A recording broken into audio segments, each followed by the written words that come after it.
अस्सलाम वालेकुम, मैं हूँ तहमीना शेख। वटे सट्टे की शादी ने दो हंसते भसते खानदानों को उजाड़ कर रख दिया। वटे सट्टे की वजह से छोटे भाई ने अपने बड़े भाई को वार पे वार करके मार डाला। खुद जेल की सुलाखों के पीछे सड़ रहा है, जल रहा है, मर रहा है और पल पल ये कहता है कि मैं मजबूर था, ये गलती हुई है मुझसे, मैं मजबूर ना होता तो मैं ये गलती ना करता, मेरे पास रास्ता ही कोई नहीं था। अब जनाब ऐसे बहुत से सवालात हैं कि ऐसी कौन सी मजबूरी होती है जिसमें भाई को मारना पड़ जाता है। वो कहते हैं ना कि अब क्या फायदा रोने का जब चिड़िया चुग गई खेत, खेत तबाह हो गया, बर्बाद हो गया, अब रोले धोले जो मर्जी कर ले, क्या फर्क पड़ता है। इस कदर इंतहाई अजीबोगरीब वाकया है कि हम 2026 में रहते हुए भी हरकतें करते हैं सदियों पुरानी। पाकपतन में है मलका हांस, जहां पर यह अफसोसनाक वाकया पेश आया। महरीन बीबी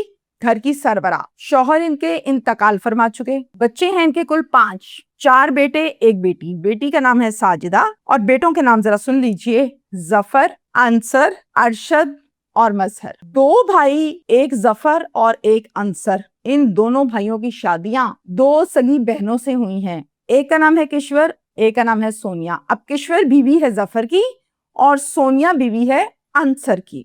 शादियां हुई, आबाद हुई, 2 बच्चे हैं दोनों के, यानी एक जोड़े के भी 2 बच्चे, दूसरे जोड़े के भी 2 बच्चे। इन दोनों का एक भाई है, उस भाई का नाम माजिद है और माजिद अनमैरिड है। दोनों ने अपने भाई माजिद की शादी अपनी अकलौती नंद साजिदा से करवा दी। शादी हो गई और ये हो गया वट्टा सट्टा। अब वट्टा सट्टा हो गया, जिंदगी का आगाज हुआ। अब मियाँ बीवी ने एक दूसरे के साथ एडजस्ट करना है खुद। तो होता क्या है कि मियाँ बीवी की आपस में अंडरस्टैंडिंग या बातचीत को इतनी अच्छी नहीं है। अनबन अनबन नोक झोंक रूटीन है और ये रूटीन ऐसी बढ़ती गई कि आपस में इनके शदीद किस्म के झगड़े होने लगे। साजिदा को ये लगता था कि माजिद का किसी लड़की के साथ बाहरो बाहर पक्का ठक्का अफेयर चल रहा है। माजिद रोज सफाइयां देता, रोज लड़ाई होती और अब आके वो रोज रोज की इस लड़ाई से तंग आ चुका था और कहने लगा कि निकल जाओ बीबी, ये दफा हो जाओ यहाँ से, और फिर उसको डिवोर्स दे देता है। वट्टे सट्टे में अगर डिवोर्स हो जाए तो काम बड़ा खराब हो जाता है, दूर तक ये जंग चलती है। इसी तरह इस केस में हुआ, मैं बताती हूँ कैसे। साजिदा को जब डिवोर्स दी, वालिदैन के घर आके खूब ऊंची ऊंची इसने लाला लाला लाला लाला डाली और तमाशा लगाया। कहती है दोनों भाइयों से जो सामने खड़े हैं, इन्होंने तुम्हारी बहन को छोड़ दिया, तलाक दे दी, तुम इनकी छोड़ दो, तलाक दे दो, हिसाब बराबर हो जाएगा। अब किश्वर भी वहां खड़ी हुई है और दूसरी जो है सोनिया, वो भी वहां खड़ी हुई है। वो क्या कहती है, कहती है अरे क्या बोलती जा रही हो तुम, किस लिए तलाक दे दो, तुम लोगों की नहीं बनी, तुम लोगों का मसला, तुम लोगों की तलाक हो गई, इसमें हमारा क्या कसूर है, हमारी तो बनती है, हमारा तो कोई मसला नहीं है मियाँ बीवी का, ना हमें कोई किसी पर शक शुबा है, तो लिहाजा तुम हमारे मामले में मत पड़ो। अच्छा, मसला मुझे था तो मसला मुझे ही होना था ना तुम शादी करवाती अपने भाई की मुझसे, ना मसले पड़ते। भाई तुम्हें तो पता था कि तुम्हारा भाई किन करतूतों का मालिक है, शुरू से ही वो लड़की बाजी बड़ी सुथरी करता है। उस टाइम तुम डालती थी पर्दे और अब तुम ये कहती हो कि उसने कुछ किया ही नहीं है। बहनों को सब पता होता है। साजिदा की इस बात पर 2 भाई मजहर और अरशद और इनके साथ इनकी वालदा भी मिल जाते हैं। अब एक साइड पे हो गई वालदा, दोनों भाई और साजिदा, 4 लोग। ये सब मिलकर खूब दबाव डालते हैं, प्रेशर डालते हैं, चलो भाई तलाक दो, चलो भाई तलाक दो। अजीबोगरीबी घराना है भाई, तमाशा बनाया हुआ इन्होंने। माँ कहती है ओए मेरी बात सुनो, गैरतमंद बनो, जिस तरह तुम्हारी बहन को इन्होंने तलाक दे के घर से निकाला है ना, इसी तरह इनको तलाक दे और निकाल दे, फिर पता लगेगा कि किसी की बेटी को तलाक कैसे दी जाती है, कैसे घर से निकाला जाता है, कैसे बिठाया जाता है, अकल ठिकाने आ जाएगी। अंसर और जफर दोनों जवाब देते हैं, माँ आप इनके पीछे मत लगे, हमने कोई तलाक शलाक नहीं देनी, ये बातें मत करो यहाँ पे खड़ी होकर, हमारे हैं 2 बच्चे, हमें क्यों तलाक दें भाई, उन 2 बच्चों की जिंदगी बर्बाद, हमारी बर्बाद, इनकी बर्बाद, ये घर बर्बाद, कोई अच्छा मशवरा दो, गलत मशवरा मत दो, तलाक शलाक कोई नहीं देनी हमने। अरशद जो पास खड़ा हुआ था वो गुस्से से आग बगोला हुआ, आंखों में खून उतरा और शैतान हावी हुआ।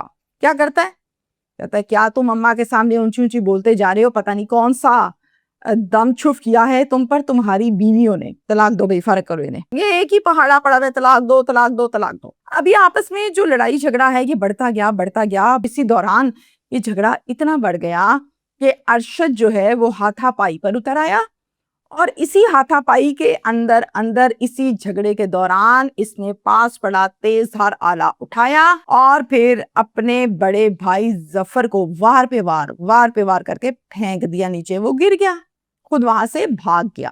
کشور یہ سب کچھ دیکھ کر بہت کوشش کرتی ہے بچانے کی, ہٹانے کی, پر کوئی اس کی سنتا نہیں. وہ کیا کرتی ہے, فوراً 15 پر کال کر دیتی ہے, اور بہت اچھا کرتی ہے. تھانہ ہے ملکہ ہانس, نفری وہاں سے فوراً سے پہنچتی ہے وقوعے پر, اس کو اپنی تحویل میں لیتی ہے اور ہسپتال شفٹ کرتی ہے یہ پولیس, تاکہ اس کا پوسٹ مارٹم کیا جا سکے.